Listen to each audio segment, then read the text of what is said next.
नमस्कार दोस्तों, कैसे आप। मैं डॉक्टर हिमांशु आहूजा। और जैसा कि आप जानते हैं, हम एंशिएंट इंडियन हिस्ट्री की लेक्चर सीरीज़ को डिस्कस कर रहे हैं। और इस लेक्चर सीरीज़ का पर्पस आपको एंशिएंट इंडियन हिस्ट्री की text book R S Sharma में समझाए हुए सारे टॉपिक से रूबरू कराना है, ताकि गवर्नमेंट या किसी भी कॉम्पिटिटिव एग्ज़ाम में अगर एंशिएंट हिस्ट्री से जुड़ा आप कोई क्वेश्चन फेस करते हैं तो आपके फंडामेंटल्स बहुत क्लियर हो और इजीली आप उसको सॉल्व करवाएं। और इसी राह पे चलते हुए हम अभी चालकोलिथिक कल्चर को डिस्कस कर रहे हैं, जिसके 2 पार्ट हम पहले देख चुके हैं। और अगर हमने नहीं देखे तो आपसे रिक्वेस्ट है कि आप वो ज़रूर देखें, ताकि आपका कोई भी कंसेप्ट मिस ना हो। और जो तीसरा पार्ट है वो आइए अब हम शुरू करते हैं। तो जब हमने सेकंड पार्ट डिस्कस किया था तो हम बात कर रहे थे चालकोलिथिक कल्चर का जो ब्लैक और रेड वेयर है। ये ब्लैक और रेड वेयर हमें मिलता है 2nd सेंचुरी बीसी तक। आगे अगर हम बात करें कि करीब 4 से 6 सेंचुरीज का गैप रहा एंड ऑफ चालकोलिथिक कल्चर और rise of early historic culture in central and western India. मतलब चालकोलिथिक कल्चर खत्म हुआ और उसके बाद अर्ली हिस्टोरिक कल्चर जब सेंट्रल और वेस्टर्न इंडिया में शुरू हुए, उसके बीच में 4 से 6 सेंचुरीज का गैप था। तो वेस्टर्न इंडिया और वेस्टर्न मध्य प्रदेश में, वेस्टर्न इंडिया और वेस्टर्न मध्य प्रदेश में चालकोलिथिक कल्चर्स का जो एक्सक्लिप्स हुआ या चालकोलिथिक कल्चर का जो खत्म होना हुआ, उसका एक कारण ये मानते हैं डिक्लाइन इन रेनफॉल। कब? 1200 बीसी ऑनवर्ड्स। 1200 बीसी के बाद रेनफॉल कम हो गई। इसकी वजह से वेस्टर्न इंडिया और वेस्टर्न मध्य प्रदेश में चालकोलिथिक कल्चर्स का डिक्लाइन हो गया। बट अगर हम वेस्ट बंगाल की बात करें और मिड गंगेटिक जोन की बात करें, मिड गंगेटिक जोन की, तो यहाँ जो चालकोलिथिक कल्चर्स थे वो काफ़ी लंबे टाइम तक, लॉन्ग टाइम तक कंटिन्यू करते रहे। आगे हम बात करें वेस्टर्न इंडिया की, तो वेस्टर्न इंडिया में चालकोलिथिक लोगों को एक और दिक्कत थी कि वो लंबे समय तक डिगिंग स्टिक लेके जो ब्लैक क्लेई सॉइल थी, इसको ड्राई सीजन में ब्रेक करना बहुत टफ था। It was very difficult to break in the dry season, difficult to break in dry season. अब जो रेड सॉइल्स का एरिया था, खासकर ईस्टर्न इंडिया में, तो वहाँ बिना किसी गैप के चालकोलिथिक फेज के जस्ट बाद आयरन फेज आया। और जिसकी वजह से जो लोग थे वो ट्रांसफॉर्म हो गए किसके अंदर? फुल फ्लेज्ड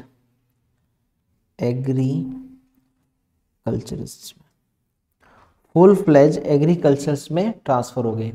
यही चीज हमें मिलती है चालकोलिथिक कल्चर के बारे में मिड गंगेटिक प्लेन्स में। मिड गंगेटिक प्लेन्स में क्या हुआ, वो भी कंटिन्यू करा सीधा चालकोलिथिक से आयरन फेज में। ऐसा ही कई साउट्स में हुआ। सदर्न इंडिया में जहाँ चालकोलिथिक कल्चर किस में ट्रांसफॉर्म हो गया? मेगालिथिक कल्चर में, जो कि यूज करता था आयरन। अब अगर हम बात करें इंपॉर्टेंस क्या थी चालकोलिथिक फेज की, इंपॉर्टेंस ऑफ चालकोलिथिक फेज। तो अगर हम एलुवियल प्लेन्स छोड़ दें या थिक फॉरेस्टेड एरियाज छोड़ दें, तो एलुवियल प्लेन्स और थिक फॉरेस्टेड एरियाज को छोड़ के जो चालकोलिथिक कल्चर के ट्रेसेस हैं वो हमें नाना करते करीब पूरे इंडिया में मिलते हैं, ऑल ओवर इंडिया में मिलते हैं। और वहीं हमारे एलुवियल प्लेन के बात करें कहाँ पे? मिड गंगेटिक रीजन में, तो भी हमें कई सारी चालकोलिथिक साइट्स मिलती हैं लेक और रिवर कॉन्फ्लुएंस के पास में। लेक और रिवर कॉन्फ्लुएंस के पास में। दूसरी बात, यहाँ इस फेज में जो लोगों ने रूरल सेटलमेंट्स बिछाई, जो रूरल सेटलमेंट्स एस्टैब्लिश करी, वो करीब थी या तो रिवर्स के या हिल्स के। और जैसा कि हमने बात करी कि वो माइक्रोलिथ भी यूज करते थे, अदर स्टोन टूल्स भी यूज करते थे, और साथ में कॉपर टूल्स भी यूज करते थे। पर ऐसा हमें लगता है कि ज़्यादातर चालकोलिथिक साइट्स के लोगों को कॉपर स्मेल्टिंग के बारे में पता था। They knew about the art of copper smelting. और जितनी भी चालकोलिथिक कम्युनिटीज़ थी, ऑलमोस्ट ऑल कम्युनिटीज़, वो यूज़ करती थी wheel turn black and red pots. Wheel turn black and red pots. और अगर हम बात करें प्री ब्रॉन्ज फेज की, मतलब pre Harappan phase of development की, तो ये जो चालकोलिथिक पीपल के लोग थे, they were the first to use painted pottery. First to use painted pottery. अब ये पॉट्स यूज किसके लिए करते थे? तो जैसे आज यूज होते हैं for cooking, eating, drinking and storage. In fact excavations के हिसाब से दे यूज्ड बोथ लोटा एंड थाली। दे यूज्ड बोथ लोटा एंड थाली। साउथ इंडिया की बात करें तो साउथ इंडिया में जो नियोलिथिक फेज है वो फेड हो गया किसके अंदर? चालकोलिथिक के अंदर। हमने पढ़ा था साउथ इंडिया में चालकोलिथिक में नियोलिथिक फेज के एलिमेंट्स थे, तो इनको मिला के साउथ इंडिया में क्या कह सकते हैं? Neolithic Chalcolithic culture. Neolithic Chalcolithic culture, ये टर्म हम यूज कर सकते हैं साउथ इंडिया के लिए। साथ ही हम बात करें बाकी पार्ट्स की, जैसे कि वेस्टर्न महाराष्ट्र की, राजस्थान की, तो इन्हों को देख सीम टू बी एज कोलोनाइजर्स। इन्होंने काफ़ी ज़्यादा एरिया पे वहाँ अपनी सेटलमेंट्स को एस्टैब्लिश किया। जो अर्लीस्ट सेटलमेंट्स थे वो थे, वहाँ पे थे मालवा में और सेंट्रल इंडिया में, जिसके नाम हमने पढ़े थे जैसे कि कायत और उसके साथ ईरान। उसके बाद सेटलमेंट्स आए वेस्टर्न महाराष्ट्र में, उसके बाद आए बिहार में और वेस्ट बंगाल में। तो ये क्रोनोलॉजी रही चालकोलिथिक सेटलमेंट्स की। जो चालकोलिथिक कम्युनिटीज़ थी, इन्होंने पेनिनसुलर रीजन के सबसे पहले फर्स्ट लार्ज विलेजेस एस्टैब्लिश किए। और ये जो सीरियल्स प्रोड्यूस करते थे उनकी क्वांटिटी नियोलिथिक पीपल से बहुत ज़्यादा थी। फार मोर सीरियल्स वर कल्टीवेटेड। वेस्टर्न इंडिया की बात करें तो ये कल्टीवेट करते थे बार्ले, वीट और लेंटिल। वहीं सदर्न और ईस्टर्न इंडिया में ये कल्टीवेट करते थे राइस। उनका जो सीरियल फूड था, जो सीरियल्स प्रोड्यूस करते थे, उसको वो सप्लीमेंट किससे करते थे? नॉन वेजिटेरियन फूड से। किससे सप्लीमेंट करते थे? नॉन वेजिटेरियन फूड से। और यही अगर हम वेस्टर्न इंडिया की बात करें तो यहाँ पे ज़्यादा एनिमल फूड कंज्यूम होता था। और अगर हम ईस्टर्न इंडिया की बात करें तो ये क्या कंज्यूम करते थे? फिश और राइस, जो कि आज भी कंटिन्यू होता है। स्ट्रक्चर्स के काफ़ी सारे रिमेन्स मिलते हैं। More remains of structures are found in western Maharashtra, western Madhya Pradesh and south eastern Rajasthan. कुछ सेटलमेंट्स इनकी फोर्टिफाइड भी थी, जैसे कि कायत और ईरान एमपी के अंदर, और इनाम गांव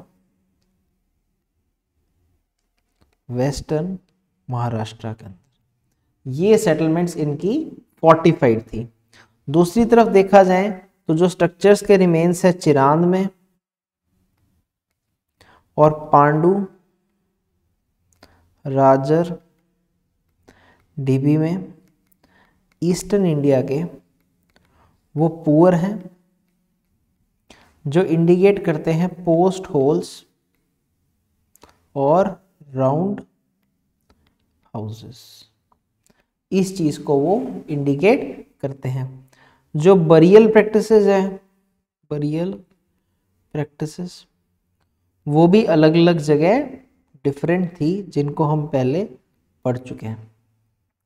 महाराष्ट्र की बात करें तो यहाँ जो डेड बॉडी है उसको प्लेस किया जाता था नॉर्थ और साउथ पोजीशन में, और वही अगर हम साउथ इंडिया की बात करें तो वहाँ डेड बॉडी को प्लेस किया जाता था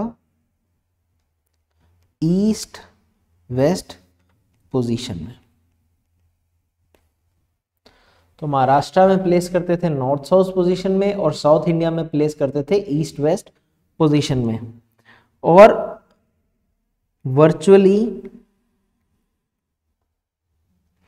complete extended burial in western India but fractional burial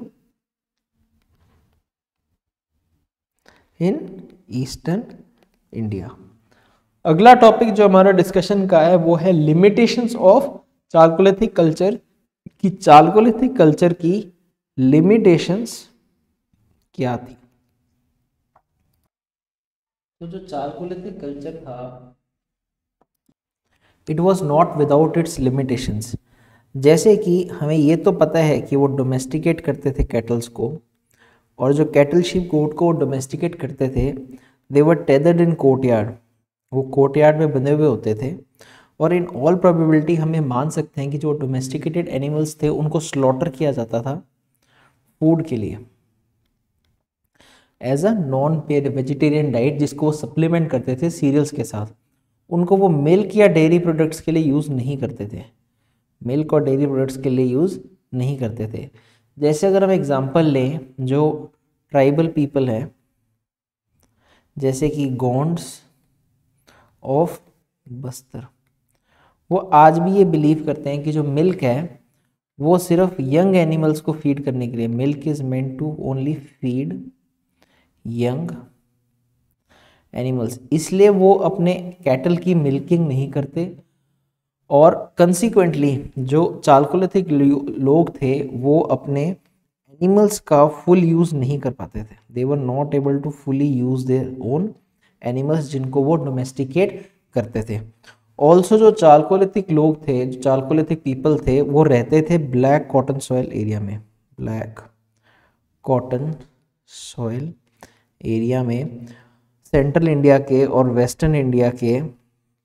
वो जो कल्टीवेशन है उसको वेरी इंटेंसिव या एक्सटेंसिव स्केल पे प्रैक्टिस नहीं करते थे, उसको एक्सटेंसिवली और इंटेंसिवली वो प्रैक्टिस नहीं करते थे, क्योंकि ये उन चालकोलिथिक साइट्स पे ना तो हमें हो मिलता है और ना ही हमें प्लो मिलता है। जो परफोरेटेड स्टोन डिस्क्स थे जो यूज़ करते थे, परफोरेटेड स्टोन डिस्क, इसको वो टाई करते थे वेट्स के साथ, जिससे वो डिगिंग स्टिक्स बनाते थे जो कि यूज करी जा सकती थी स्लैश और बर्न या झुम कल्टीवेशन में। किस में यूज करी जा सकती थी? स्लैश, बर्न और झुम कल्टीवेशन। तो क्या करते थे, इन्हीं एशेस के अंदर सीड को सो कर देते थे, एशेस के अंदर with the help of digging stick. जो इंटेंसिव और एक्सटेंसिव कल्टीवेशन अगर उनको करना होता था तो उसके लिए हो सकता है उनको मोस्ट ऑफली आयरन इम्प्लीमेंट्स चाहिए थे, जो कि रेयरली अकर करते हैं चालकोलिथिक कल्चर में। बहुत ज़्यादा वेराइडली या ओकेजनली या फ्रीक्वेंटली हमें चालकोलिथिक कल्चर में आयरन इम्प्लीमेंट्स नहीं मिलते। साथ में जो रेड सॉइल एरिया में रहते थे ईस्टर्न इंडिया के अंदर उनको भी सेम डिफिकल्टी फेस करने को मिलती थी जो कि हमने सेंट्रल इंडिया के बारे में पढ़ा। जो जर्नल वीकनेस थी चालकोलिथिक कल्चर का, इसका एक और प्रूफ मिलता है कि हमें वेस्टर्न महाराष्ट्र में लार्ज नंबर में बरियर मिलता है खूब सारे चिल्ड्रन का। तो इसका मतलब डिस्पाइट कि ये एक फूड प्रोड्यूसिंग इकोनॉमी थी, वहाँ पे जो इन्फेंट मोर्टेलिटी का रेट था, इन्फेंट मोर्टेलिटी रेट जो था वो काफ़ी हाई था।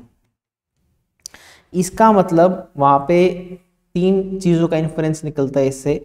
या तो वहाँ पे न्यूट्रिशन की कमी थी, लैक ऑफ न्यूट्रिशन था, यहाँ वहाँ पे मेडिकल नॉलेज की एब्सेंस थी, एब्सेंस ऑफ मेडिकल नॉलेज था, या वहाँ पे बार बार फ्रीक्वेंट आउटब्रेक होता था किसका, एपिडेमिक्स का, फ्रीक्वेंट आउटब्रेक ऑफ एपिडेमिक्स।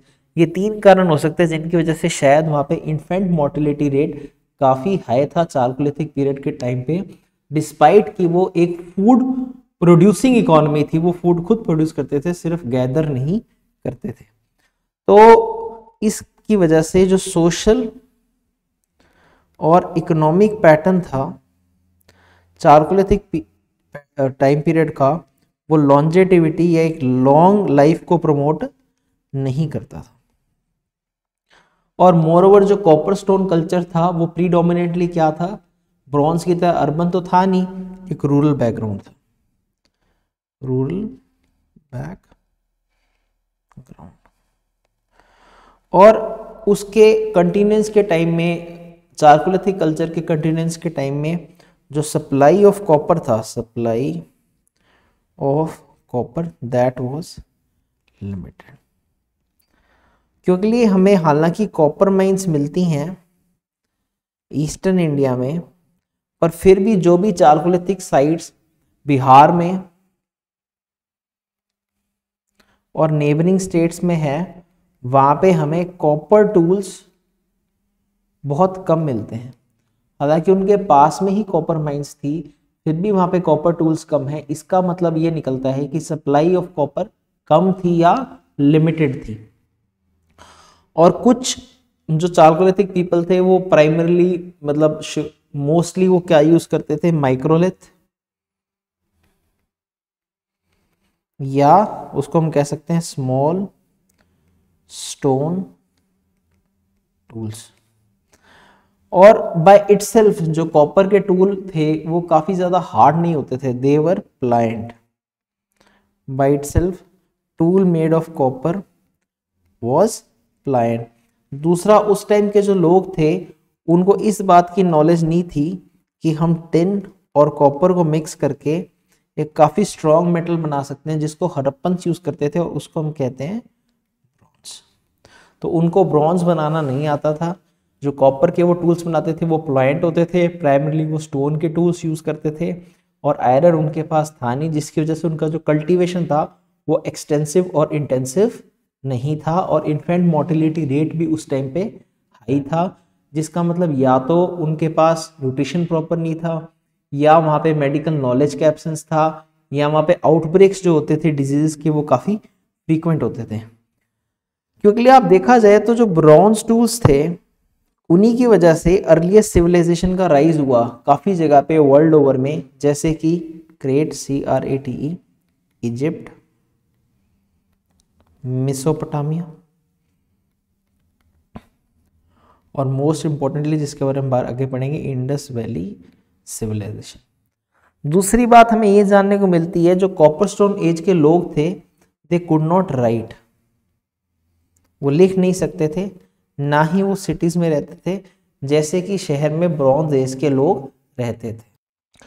और ये जितने भी सिविलाइजेशन के एलिमेंट्स हैं जो अब हमने डिस्कस करे, ये फर्स्ट टाइम इंडियन सब कॉन्टिनेंट में कहाँ मिलते हैं, इंडस रीजन के अंदर, जिसको हम कहते हैं इंडस वैली सिविलाइजेशन या हड़प्पन कल्चर। अच्छा, इंडस वैली सिविलाइजेशन का नाम हड़प्पन कल्चर इसलिए पड़ा कि हड़प्पन कल्चर या इंडस वैली सिविलाइजेशन की जो पहली साइट डिस्कवर हुई थी वो हड़प्पा ही थी, इसलिए उसका नाम पड़ गया हड़प्पन कल्चर। हालांकि ज़्यादा मोस्टली चालकोलिथिक कल्चर एग्जिस्ट करते थे मेजर पार्ट ऑफ इंडिया में, और वो यंगर थे इंडस वैली सिविलाइजेशन ने, बट फिर भी उन्होंने बेनिफिट नहीं उठाया एडवांस टेक्नोलॉजिकल नॉलेज का, इंडस वैली सिविलाइजेशन का एडवांस टेक्नोलॉजिकल नॉलेज का बेनिफिट वो नहीं उठा पाए। तो ये लिमिटेशंस थी चालकोलिथिक पीपल की या चालकोलिथिक कल्चर की। अब इसी के साथ हमारा थर्ड पार्ट इसका पूरा होता है, और बाकी का डिस्कशन हम फोर्थ और फाइनल पार्ट में पूरा करेंगे चालकोलिथिक कल्चर का। Thank you.